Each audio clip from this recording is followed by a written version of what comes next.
Of all the things that are important to you, where would you rank safety? Kids don't think about it when they're playing. But if you have a family, you want them to be safe. You want to be safe while you're at home or when you're at work.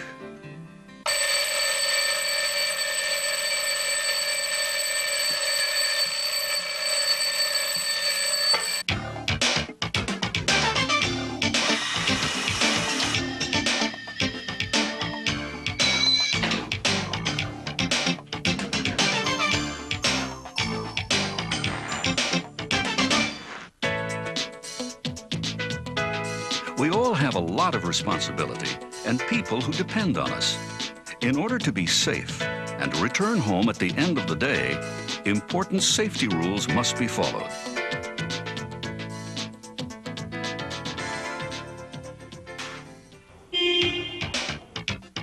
Lift truck operators are just like millions of other professionals who earn their living by operating equipment or vehicles. It takes skill, training, and experience, realizing that no job on the ground or in the air can be done at the expense of safety. Remember, you're working on a piece of machinery that weighs about 9,000 pounds. With a load, it increases up to 14,000 pounds. That's equivalent to 6 cars. Lift truck operators have a difficult job. They lift heavy loads and they maneuver in tight spaces. Safety isn't something anyone sets out to ignore, but tight schedules, heavy equipment, pedestrian traffic, and congested workspace can compromise safety any hour, any minute, any time. Unfortunately, accidents can happen, but accidents happen more and cost more than we realize. Between lost time, increased insurance premiums, and litigation, it's common for accidents to cost a company over $1 million. Some companies cannot survive the aftermath and close their doors permanently. Then there is personal injury. Let's not forget the family, especially the children. One accident can cost a child a lifetime of happy memories. But we can improve safety with the right training and the right rules. Government studies have shown effective training programs improve lift truck operators' safety performance by as much as 70%. OSHA, the Occupational Safety and Health Administration, estimates that there are 68,000 accidents every year in the U.S. involving lift trucks. Of those, over 100 people are killed. Here's how the accidents break down in terms of causes. 25.3% tip over.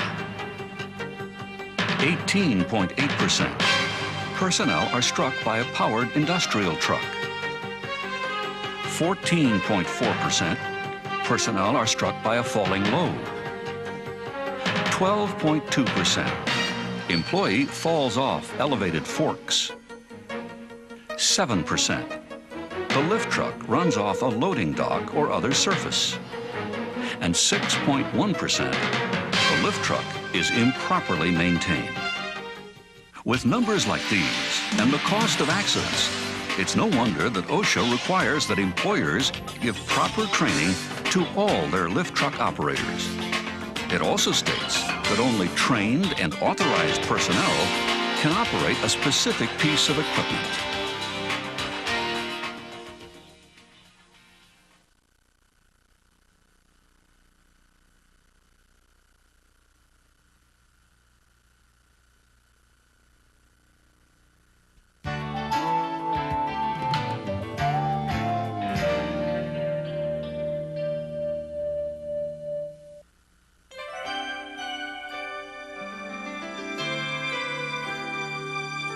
Keeping your balance.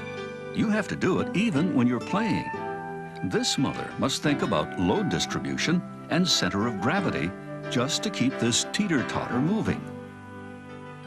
A lift truck works much like a teeter-totter.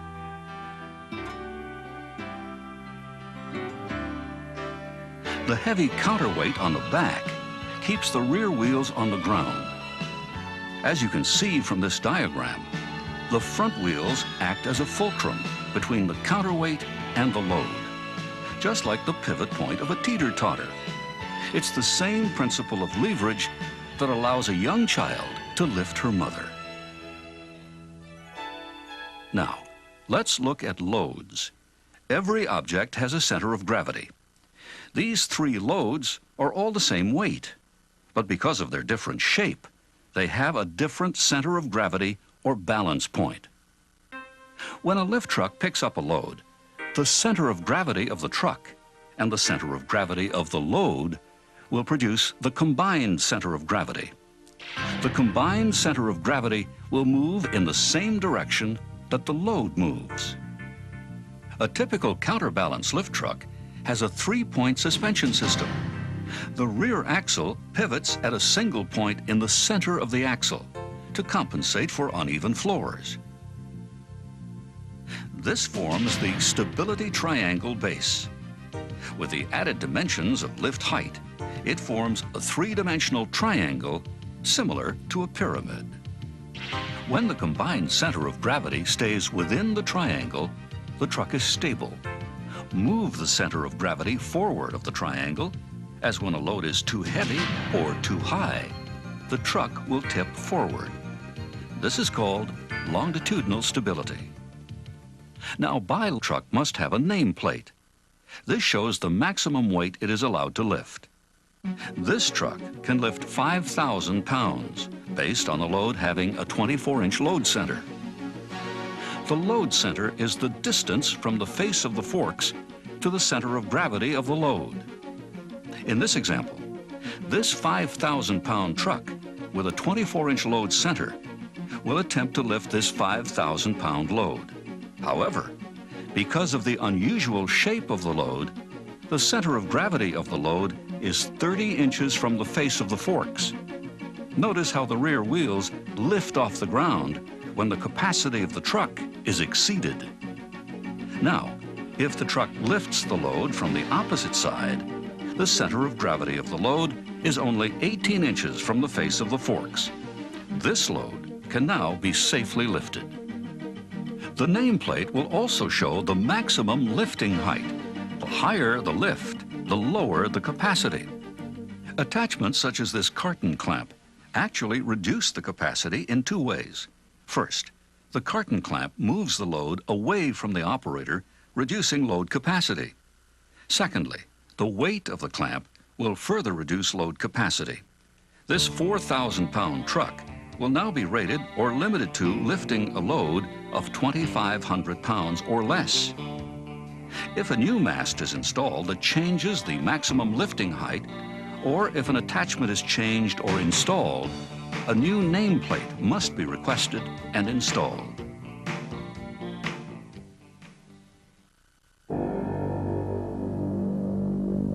Over 1/4 of all lift truck fatalities occur when a lift truck tips over. Understanding the principle of lateral stability will reduce the chance of your truck falling sideways. What do you think? Is a lift truck more stable with a load or without a load while turning? As this lift truck turns with a load, the combined center of gravity moves towards the edge of the triangle.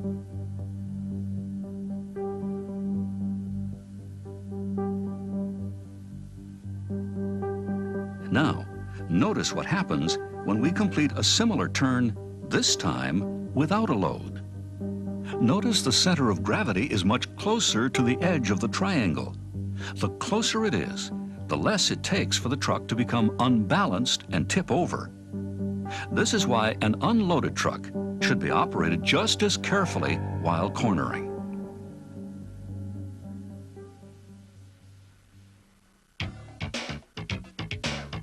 Let's look at some causes of tip-overs. Sharp turns, raised masts, unstable loads, potholes, uneven surfaces, wet surfaces, and driving on ramps, to name a few. On October 17, 1994, Scott was operating a lift truck outside. He was attempting to pick up a load of empty pallets. While making a sharp turn, he hit a small pothole.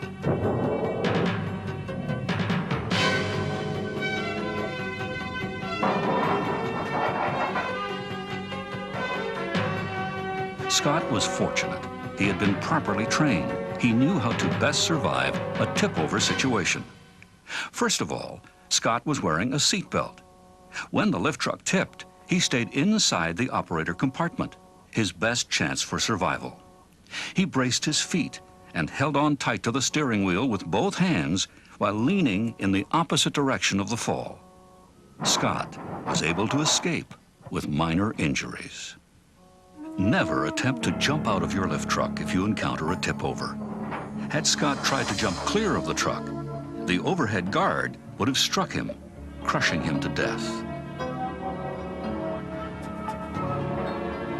When a lift truck is in motion, the dynamic forces such as lifting, tilting, turning, and stopping can cause the combined center of gravity to move outside the stability triangle, causing the lift truck to tip over. When operating a Class 1 stand-up lift truck, operators must be aware of the causes that result in a tip-over situation.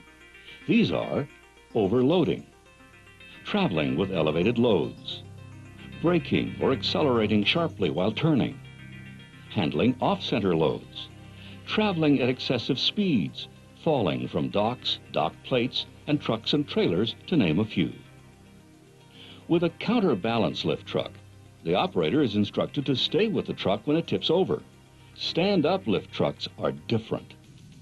In the event your stand-up lift truck is involved in a tip-over or off-the-dock accident, you can be severely injured or killed. To minimize your risk of injury, it is recommended that you step off the rear of and away from your stand-up truck. Safety authorities such as OSHA state, when a stand-up rider tips over laterally, the operator must be trained to step off the vehicle toward the rear of the vehicle. In this example, the truck is turning a corner too fast with the load raised. As the truck begins to tip, the operator senses this emergency situation and steps out of the operator compartment. In this next situation, the truck is approaching the loading dock too quickly and slides on a wet surface. Unable to stop, the truck continues over the edge. The operator senses this emergency situation and steps out of the operator compartment. Use slow and gentle maneuvers when operating a lift truck. This will keep the combined center of gravity inside the stability triangle and all of your wheels on the ground. Keep your balance. Your life depends on it.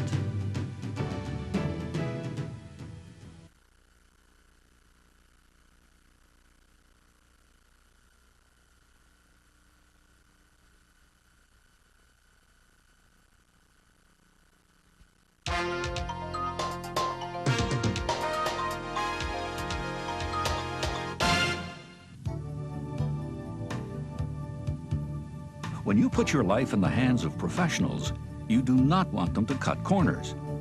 Pilots, for example, use a checklist to do a pre-flight inspection before every flight.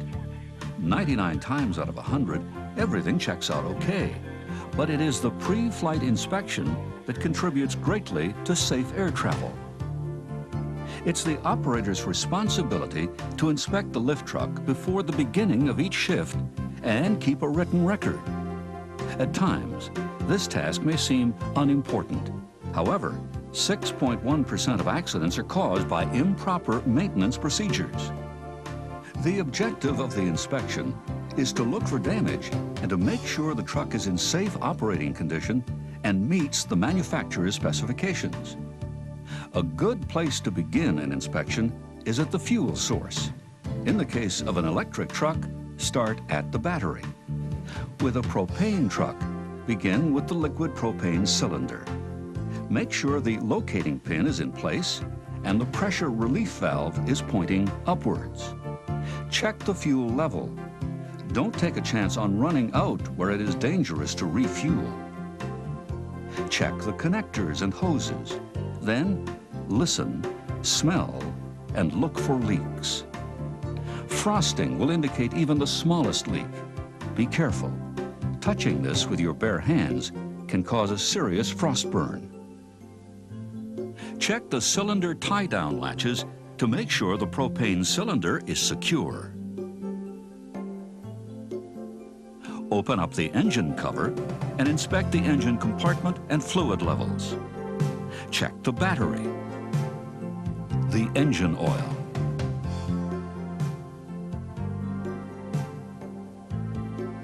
transmission fluid, the fan belts and hoses. It's important that they are not frayed or worn. Check the brake fluid reservoir, hydraulic oil level, the radiator coolant, and finally, inspect the air filter. A dirty filter can increase harmful or poisonous exhaust gases. Close the engine cover and secure the propane cylinder.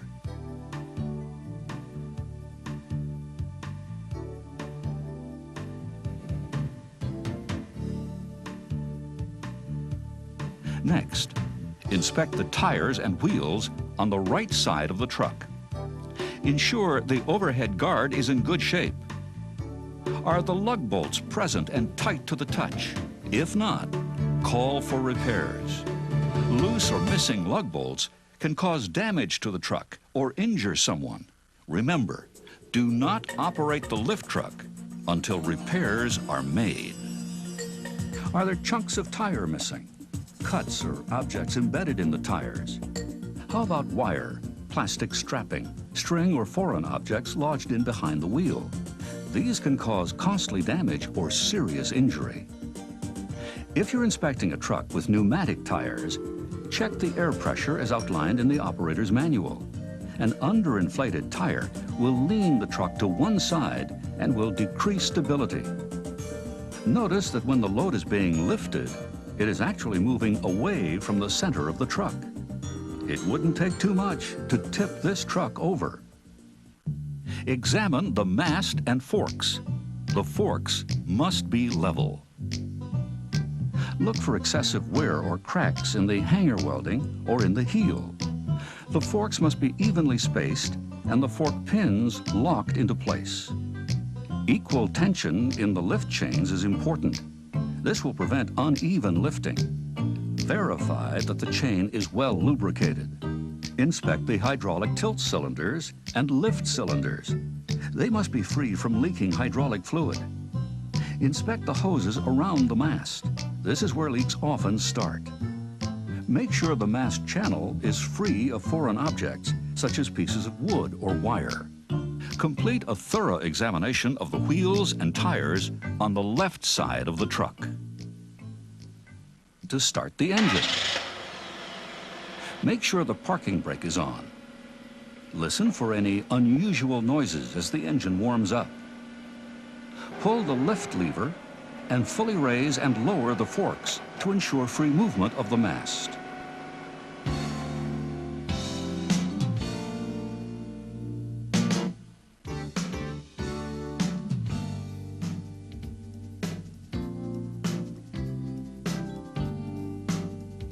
Once the forks have been lowered, test the side shifter or any attachments if installed.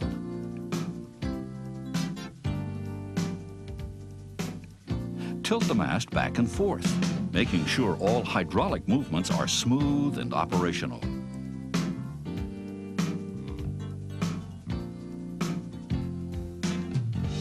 Release the parking brake and drive forward or reverse about 20 feet in total, ensuring the steering and brakes are working properly.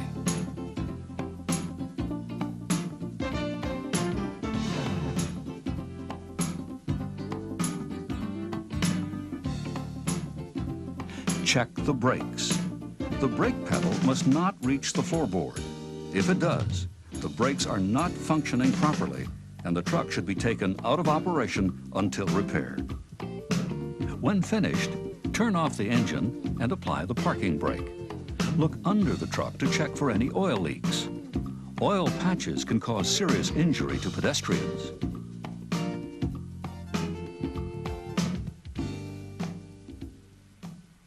Next, inspect the horn, lights, and gauges.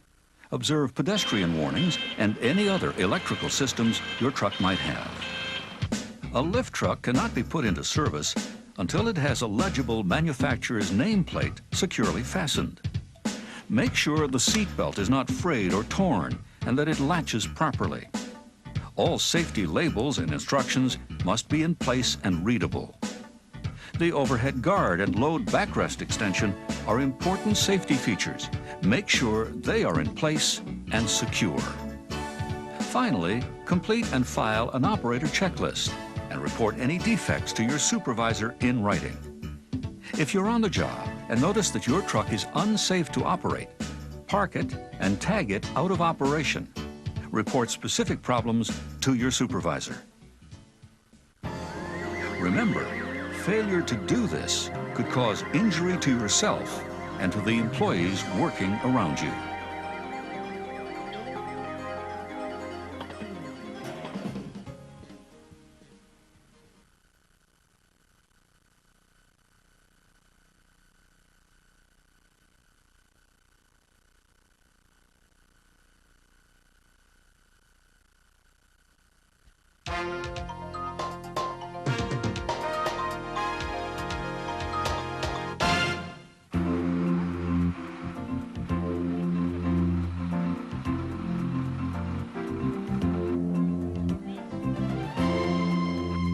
Rules of the road. If you decide to ignore them, you endanger your life and the lives of others.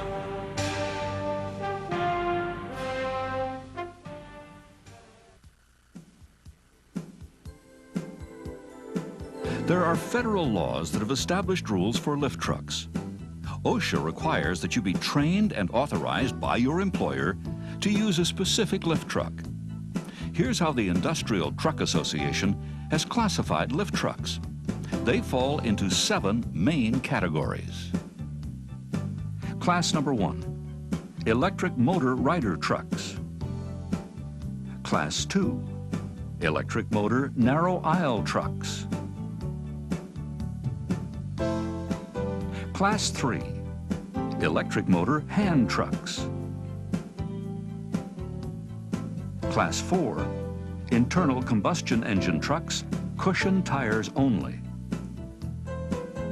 Class 5, internal combustion engine trucks, pneumatic tires only.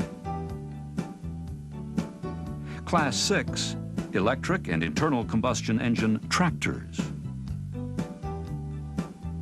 And Class 7, rough terrain forklift trucks. This video addresses only sit-down counterbalance lift trucks, as described under Classes 1, 4, and 5. Lift trucks are also designed to work in specialized areas. Underwriters Laboratories has designed specifications for lift trucks working in hazardous areas. A spark can be created by either an electrical system or internal combustion exhaust, causing flammable material to ignite. Make sure your truck is properly rated for the specific conditions of your job. Before anyone operates a lift truck, they must follow certain safety procedures. Proper safety equipment should always be worn. The wearing of safety equipment, such as safety shoes, is standard operating procedure. Many applications require hard hats, eye protection, or tethers to be worn. When entering the truck, always use a 3-point entry system and fasten your seat belt. Your specific application may require you to use additional safety equipment. Check with your supervisor. Lift trucks have similar controls as cars do: a steering wheel, accelerator pedal, foot brake, parking brake, and key switch. In addition, lift trucks have a directional control lever and hydraulic control levers. On most trucks, the first lever activates the lift and lower control of the forks and mast. The second activates the mast tilting action.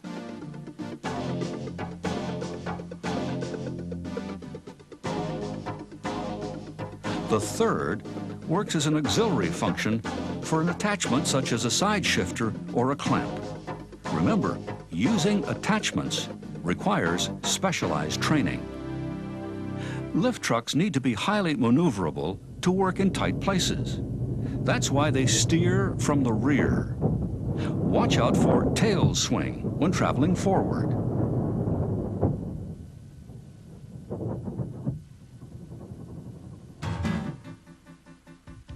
When cornering, keep the front wheels close to the inside aisle and start turning.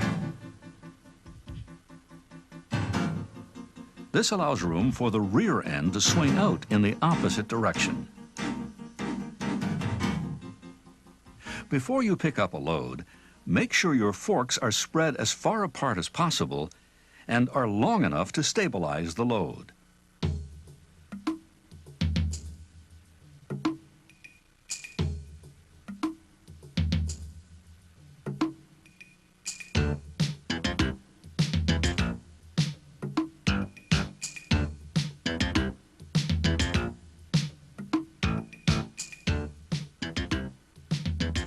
And remember that the forks must be at least 2/3 of the length of the load to keep it balanced. If the load is over your lift truck's capacity, it must be broken down into smaller loads or use another truck with the proper capacity. While traveling, make accelerating, braking, and turning a smooth and fluid motion. This will minimize the chance of the load falling off the forks. Keep in mind that 14% of all fatalities involve someone being hit by a falling load. Loads must be stable before you move them. Never reach through the mast to reposition a box. Instead, get off the truck.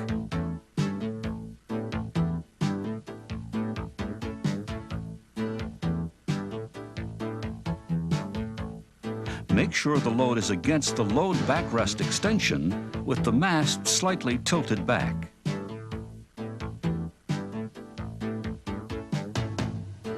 The pallet should be no more than 4 inches off the ground while traveling.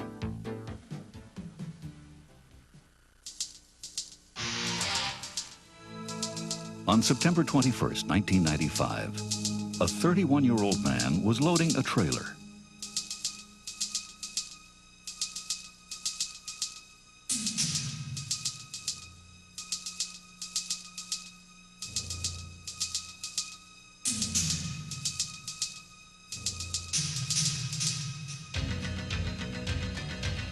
A box fell off the top of a pallet and onto the floor.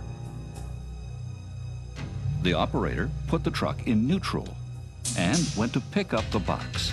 He did not engage the parking brake.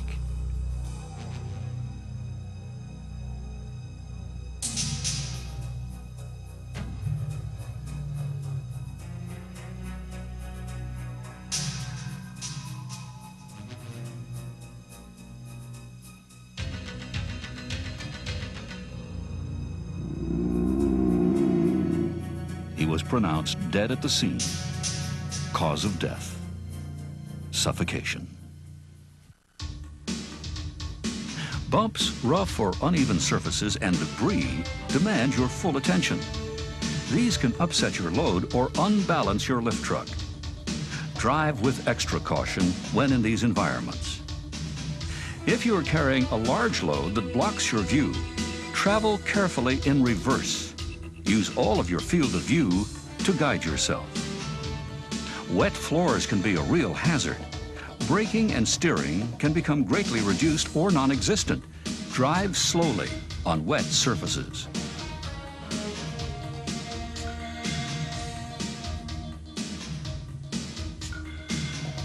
Before lifting, you should do a quick mental check to question things such as the weight of the load.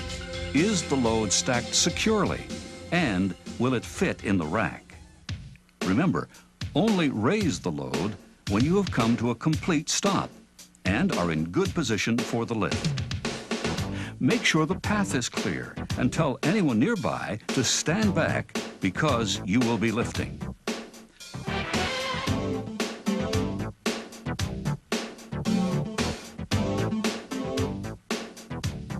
Once the load is in position, tilt the mast so that the pallet is level and slowly lower the pallet until it rests on the rack.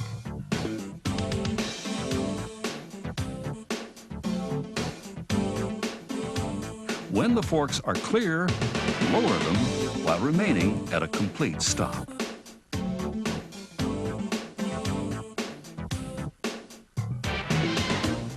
Some operators think it's okay to lift and lower the load while they are traveling. Wrong. The lift truck must be completely stopped. Watch out for overhead hazards such as sprinklers, heating systems, and low-hanging doorways.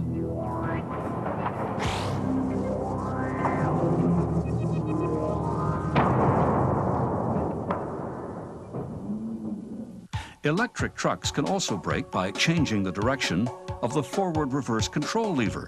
This is called plugging. It's a common way to stop the truck, although the foot brake is quicker and more dependable.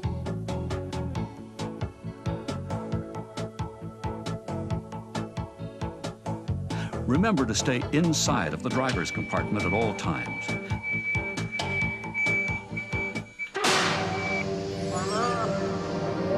Do not place your hands or feet on or outside of the overhead guard. This is a bad habit that causes many serious injuries.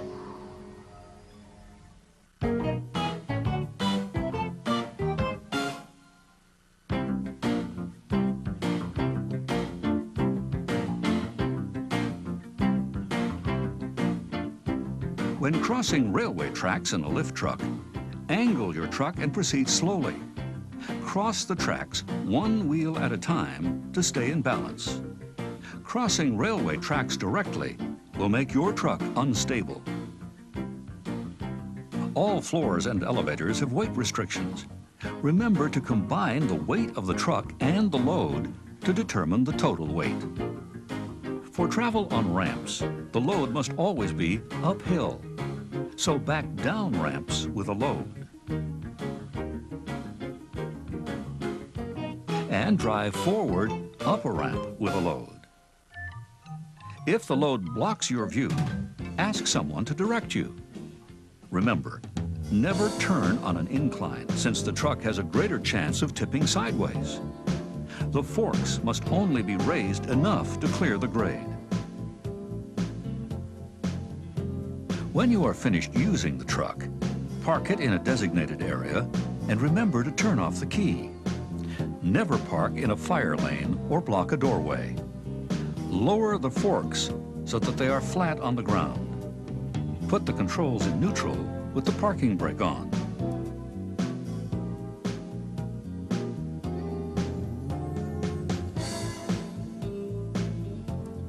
Turn off the valve on the propane cylinder to prevent a fuel leak.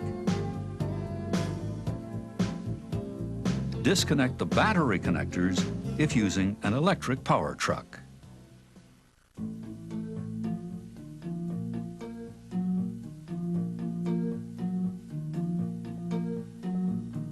Loading docks are busy places for pedestrians and equipment. On average, a lift truck may pass over a dock 100,000 times per year, so there are plenty of chances for accidents. Statistics show that over 7% of accidents happen in the loading dock area. If the area between the trailer and the dock is not safely secured for any reason, the lift truck can fall through the gap, causing injury or death. A common cause of trailer separation accidents is early departure. This is where a tractor-trailer driver assumes loading or unloading is complete and pulls away from the dock while the lift truck is entering or leaving the trailer. If the lift truck does not have enough time to stop, it can fall off the dock or trailer. Even if wheel chocks are still in place, they offer little protection if the tractor-trailer driver leaves before it is safe. Landing gear collapse is another safety hazard. When the tractor has been removed from the trailer, certain safety precautions must be taken. If the landing gear is weak or corroded, it may collapse due to the weight and forward motion of the forklift entering the trailer. Trailer upending is another hazard caused by the heavy loads being placed in the nose of the trailer that exceeds the counterbalance effect of the trailer's rear axle. Therefore, uncoupled trailers must be secured with a support jack before entering with a lift truck. The most common form of trailer separation is trailer creep. As the lift truck travels on and off the trailer, its momentum inches the trailer away from the dock. To demonstrate this, the wheel chocks have been removed and the brakes released from this tractor trailer. As this moving lift truck stops, its weight forces the entire rig to move away from the dock. This is why the tractor trailer must be safely secured against the dock. Tractor trailer brakes must be engaged and wheel chocks must be properly installed.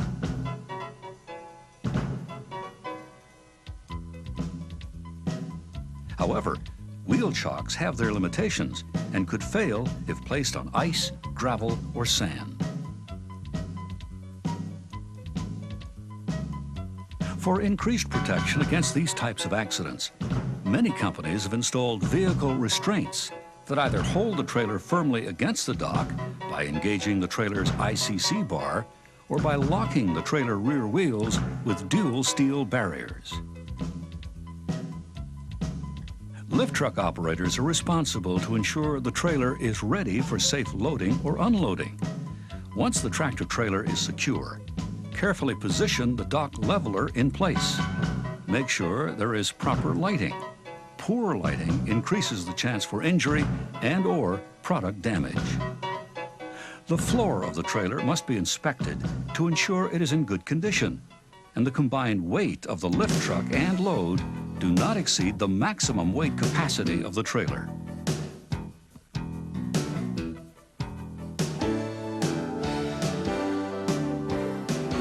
When backing out, stop at the end of the trailer and look both ways for pedestrians. Accidents on the dock happen every day. By knowing the safety hazards in this area, you can make the loading dock area a safe place to work.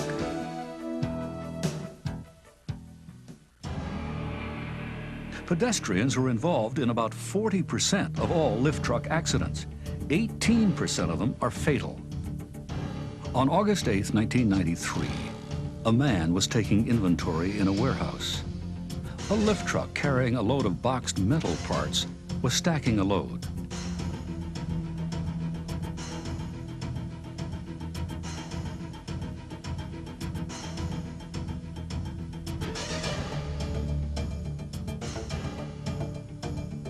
While backing out, his forks caught the pallet and it fell.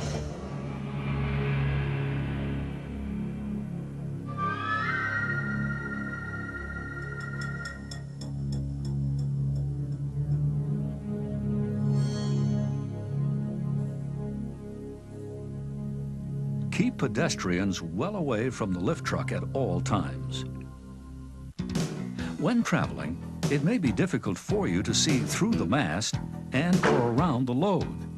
Pedestrians may not hear you due to the noise or because they are concentrating on their job. Always follow common sense safety rules to prevent pedestrian accidents. Make sure before you move your truck, the path is clear of anyone or anything. Slow down when approaching blind corners. Use your horn.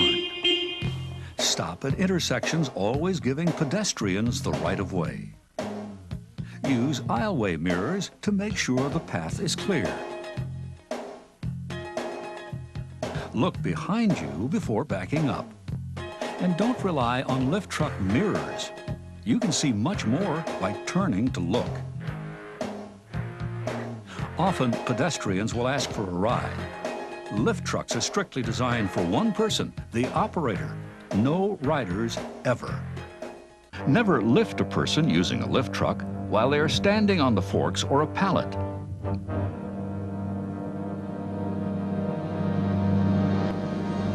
% of fatalities related to lift trucks involve someone using a lift truck as an elevator.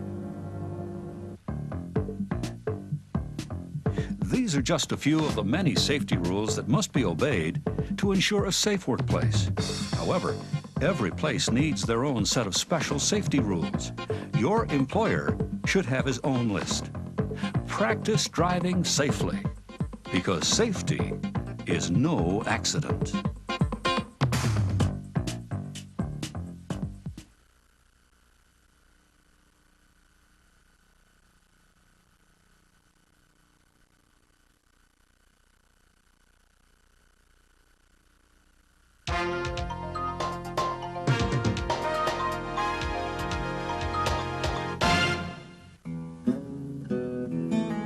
Liquid propane gas is a popular fuel for many uses. When handled properly, it's safe. When handled improperly, it can cause serious injury or death. Don't let this happen to you. Liquid propane gas is a liquid that normally boils at minus 44 degrees Fahrenheit. But when stored in a high-pressure cylinder and compressed 270 times, it stays liquid at room temperature. If released, the expanding gas can cause a serious frost burn when it comes in contact with unprotected skin. For this reason, eye protection and heavy gloves should always be used when handling liquid propane gas. Liquid propane gas is heavier than air and will travel along the ground like water. Escaping liquid propane gas can be extremely dangerous if it is allowed to move to a low area where it can collect and ignite. Here's how to minimize the chance of liquid propane gas from leaking while changing the cylinder. These procedures must be followed. Start by parking the lift truck. Set the parking brake. Lower the forks. Place the transmission in neutral and leave the motor running. Put on your protective safety gear. Then, turn off the valve on the liquid propane gas cylinder and allow the truck to stall due to lack of fuel. This reduces the pressure of the gas in the fuel lines. Next, turn off the ignition and then try to restart the motor. If the truck will not start, you may proceed. First, uncouple the hose from the valve. Remove the cylinder and store it outside in a safe and approved method. When installing the full liquid propane gas cylinder, handle it with care. The liquid propane gas is under high pressure. Check the new cylinder for proper seals and gaskets. Don't risk leaks with a bad O-ring. Now, place the cylinder on the locating pin and set it in the liquid propane gas tank bracket. Remember, the pressure relief valve always points upwards.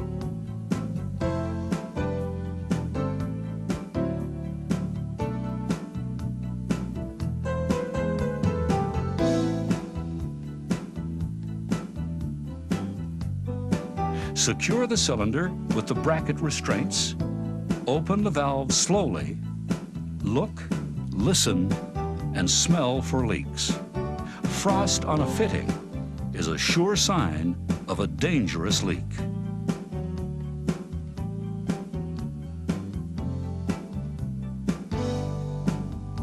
Ensure that the cylinder is secure. Now you're ready to go.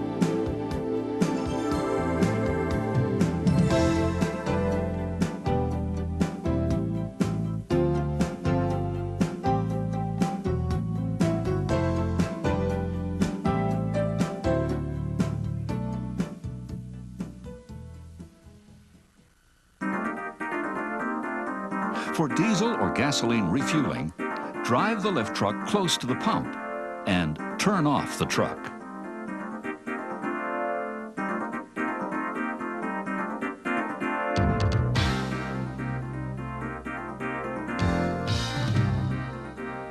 Open the gas cap and feed the nozzle into the tank opening.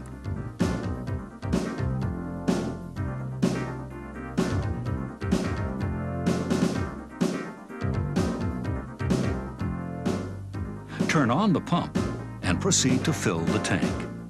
Do not fill the tank completely. This will minimize the chance of fuel spilling out while driving.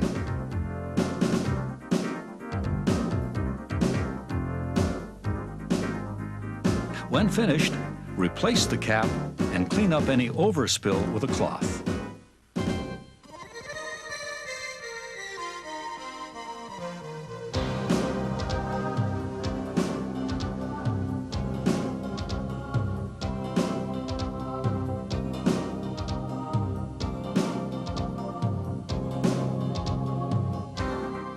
Finally, start your truck and proceed with your work in a safe manner.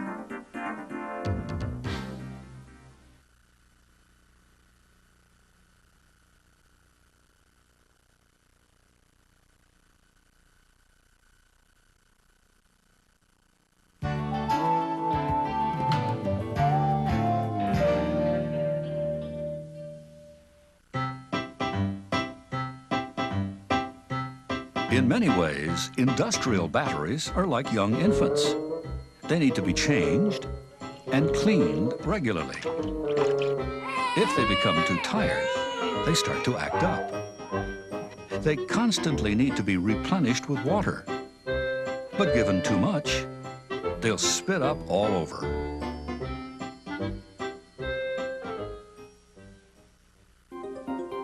If you take care of your battery, it will last for many years. Ignore it, and you will have problems. The typical industrial battery is really a series of individual cells joined together by lead connectors. Each cell has a positive post and a negative post. The cell is filled with a solution of sulfuric acid and water called electrolyte. Each cell generates approximately 2 volts of electricity. When it's time to recharge the battery, park the lift truck with the emergency brake on. It is best to recharge the battery when it's out of the truck. But if that's not possible, fully open the battery compartment to allow heat and hydrogen gas to escape. Hydrogen is a highly flammable gas, and for this reason, batteries must only be charged in well-ventilated areas. No smoking or open flames are permitted. Unplug the battery connector from the truck and attach the charger connector to the battery, never to the truck. Check the cables for wear and the connectors for damage. Turn on the charger following the manufacturer's instructions. When the charging process is complete, always turn the charger off before unplugging the connectors.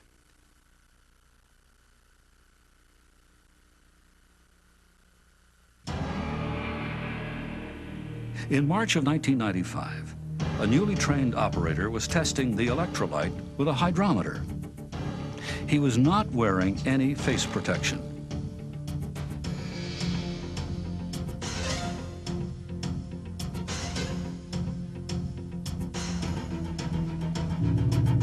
He squeezed the hydrometer too hard. This caused the electrolyte to spray up on his face. He immediately went to an eye wash station.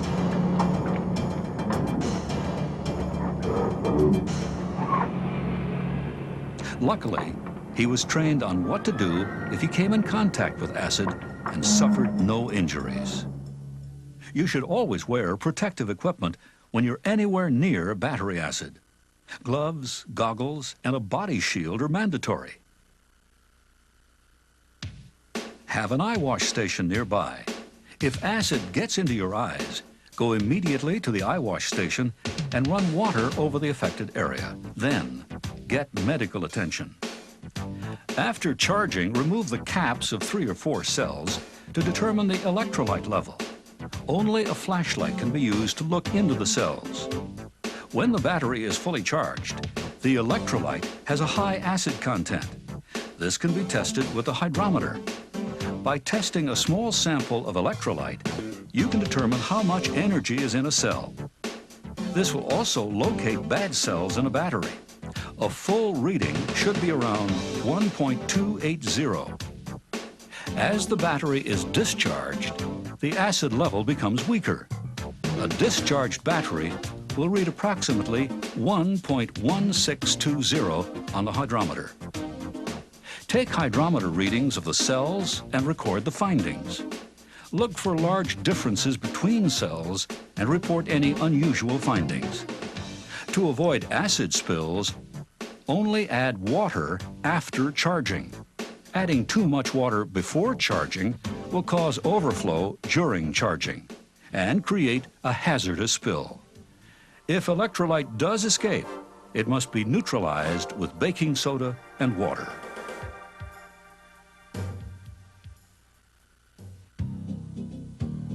Many people use a crane to remove the battery from a lift truck for maintenance. Carefully attach an approved insulated lifting beam to the battery and lift it out.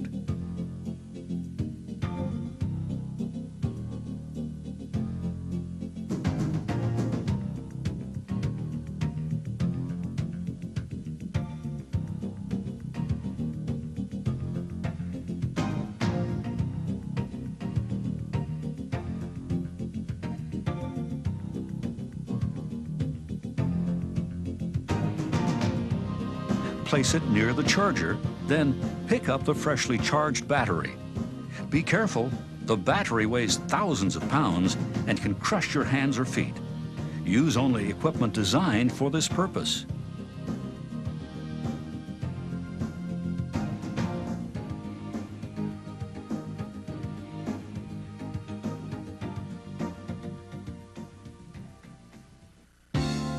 Electric trucks depend on the battery to balance their loads. Use a battery that is the proper weight and voltage. Check the lift truck's nameplate and compare it with the battery's weight and voltage as marked on the battery casing. Join the connectors and close the cover. Some trucks use battery slides. Remove the safety gate and roll the battery out of the truck.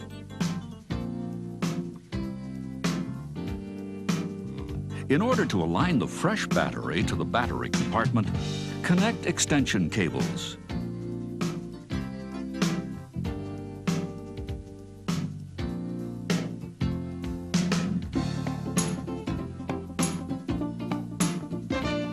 Then, drive the truck into position. Remove the extension cables and roll the fresh battery into the truck.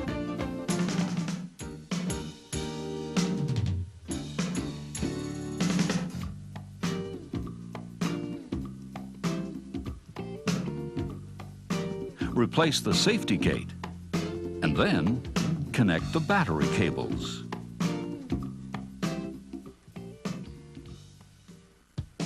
Here are 10 tips on how to get the most out of your battery. Follow the manufacturer's instructions. The life of a battery and your lift truck controls can be severely shortened by not following the manufacturer's instructions on charging and maintaining the battery. Inspect the connectors. A loose, cracked, or pitted connection can cause arcing or sparking. Don't use the connector as a switch. Always shut off the charger when connecting or disconnecting the battery. Add water after charging. Charging increases the electrolyte levels in cells and can cause overflowing. Overflowing means a loss of electrolyte and damages your truck. Keep it clean. Batteries and their compartments should be kept clean and dry. If electrolyte is spilled on top of the battery, neutralize it immediately with a solution of baking soda and water. Always wear a face mask or goggles, rubber gloves, and a rubber apron when cleaning batteries. Don't lay tools on top of the battery. Battery gases are explosive. Keep vent caps in place. Vent caps allow gas to escape and keep foreign objects from falling into the cell. Remove vent caps only to add water or to take hydrometer readings. Keep your battery cool. A normal charge can increase the temperature of a battery by 15 degrees or more. Operating hot batteries shortens their overall life. Allow the battery to cool down at least the same length of time that it was charged. Don't overcharge. No amount of overcharging can increase battery capacity, and it substantially shortens battery life. No smoking, sparks, or open flames in the area. Charge in a well-ventilated room. If electrolyte gets in contact with your skin or eyes, rinse thoroughly with water for at least 10 minutes and get immediate medical attention.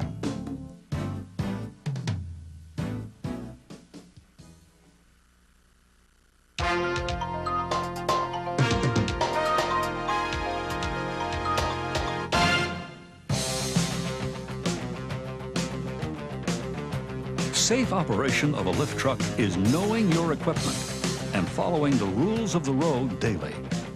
Take pride in knowing that your performance affects you and your fellow workers. Your biggest job is ending your workday safely and returning to your family and friends.